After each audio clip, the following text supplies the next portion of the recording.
अस्सलाम वालेकुम dear students. उम्मीद है कि आप सब खैरियत से होंगे।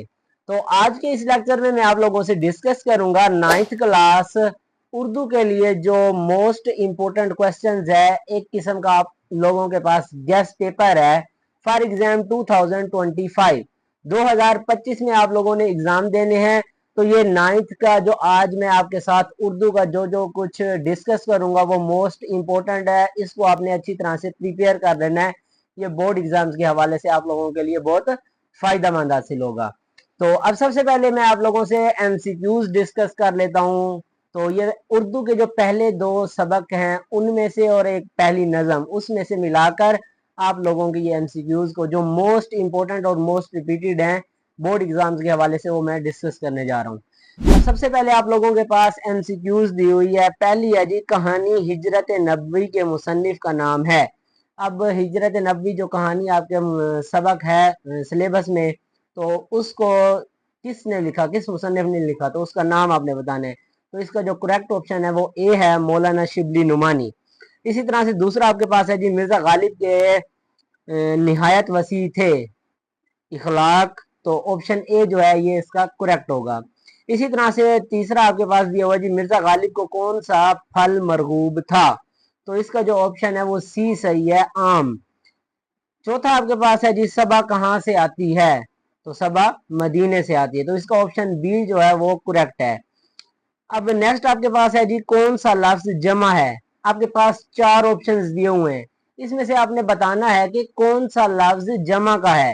तो जो ऑप्शन डी है वो आप लोगों के पास करेक्ट है आंसर, इमदाद। नेक्स्ट आपके पास है जी, फातेह खैबर से मुराद हैं। फातेह खैबर कौन से हैं शख्सियत हैं, हजरत सालिया, हजरत अबू बकर, हजरत अली या फिर हजरत उमर। तो इसका जो करेक्ट ऑप्शन है वो ऑप्शन नंबर डी है, हजरत उमर। नेक्स्ट आपके पास दिया हुआ है जी, लोग अक्सर गालिब को खत भेजते थे। किस तरह के खत भेजते थे। तो इसका जो करेक्ट ऑप्शन है वो ऑप्शन डी है, बैरिंग। नेक्स्ट आपके पास है जी, कुव्वत का मुतजाद है। लफ्ज कुव्वत आपके पास है, इसका मुतजाद आपने बताना है। तो इसका जो करेक्ट ऑप्शन है वो सी है, ज़ौफ। कुव्वत का मुतजाद ज़ौफ है। तो इस तरह से जो आपके पास ये 8 एमसीक्यूज थे, ये मोस्ट इंपॉर्टेंट और मोस्ट रिपीटेड हैं बोर्ड एग्जाम्स के हवाले से।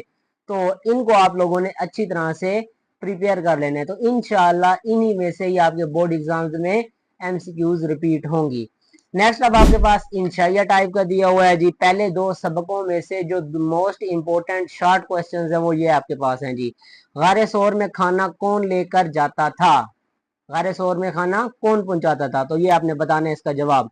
नेक्स्ट आपके पास है जी, महरम और ना महरम में क्या फर्क है। तो ये आपके पास पहली नज़म जो हमद है उसमें से ये क्वेश्चन लिया गया है। नेक्स्ट आपके पास है जी, मिर्जा गालिब कैसे इखलाक के मालिक थे। तो मिर्जा गालिब कैसे इखलाक के मालिक थे वो आपने जवाब लिखना है। उससे अगला है जी, मिर्जा गालिब के मिजाज की खास खूबी क्या थी। मिजाज की खास खूबी आपने बतानी है कि क्या थी। ये आपके पास शॉर्ट क्वेश्चंस हो गए। नेक्स्ट आपने पहले दो सबकों में से जो मोस्ट इंपोर्टेंट है वो है जी, हिजरत नबी का खुलासा। तो आप लोगों ने हिजरत नबी का खुलासा अच्छी तरह से प्रिपेयर कर लेना है। अब यहाँ पर मैं आपको बताता जाऊं कि जो खुलासा लिखना है आपने सबक का, तो उसको पैराग्राफ्स बनाकर लिखने हैं। मतलब 4-5 लाइन का एक पैराग्राफ, फिर इस तरह से 4-5 लाइन का एक पैराग्राफ। पैराग्राफ बनाकर लिखेंगे या खुलासे में तो कम से कम 4 से 5 पैराग्राफ होने चाहिए। अगर आप लोग पैराग्राफ बनाकर लिखेंगे तो आपको अच्छे नंबर मिलेंगे। नेक्स्ट आपके पास दिया हुआ है जी, नज़म हमद का खुलासा या मरकजी ख्याल लिखें। तो अब नज़म जो है आपके पास है उसमें से या खुलासा या मरकजी ख्याल दोनों में से एक चीज आपने तैयार करनी है। खुलासा जो होगा वो उसके मेन पॉइंट्स होंगे, मरकजी ख्याल जो है उस नज़म का पूरा एक किस्म का कह लो कि जो पूरी नज़म को आपने 1 से 2 लाइंस में डिफाइन करना होता है, एक्सप्लेन करना होता है। तो इस तरह से ये आपके पास 5 नंबर का सवाल ये भी बोर्ड एग्जाम्स में आता होता है। नेक्स्ट अब आपके पास एक पैराग्राफ दिया हुआ है, इक्तसाब दिया हुआ है। इसमें से आपने इस पैराग्राफ को पढ़ना है और फिर बताना है कि ये कौन से सबक से लिया गया है। सबक का नाम लिखना है, इसी तरह से मुसन्निफ का नाम लिखना है। उसके अलावा खत कशीदा जो अल्फाज हैं उनका आपने अल्फाज के मानी लिखनी है। फिर एंड में आपने इसकी तशरीह करनी है। तो ये सवाल भी आपके बोर्ड एग्जाम्स में आता है, तो इसको भी आपने अच्छी तरह से प्रिपेयर करना है।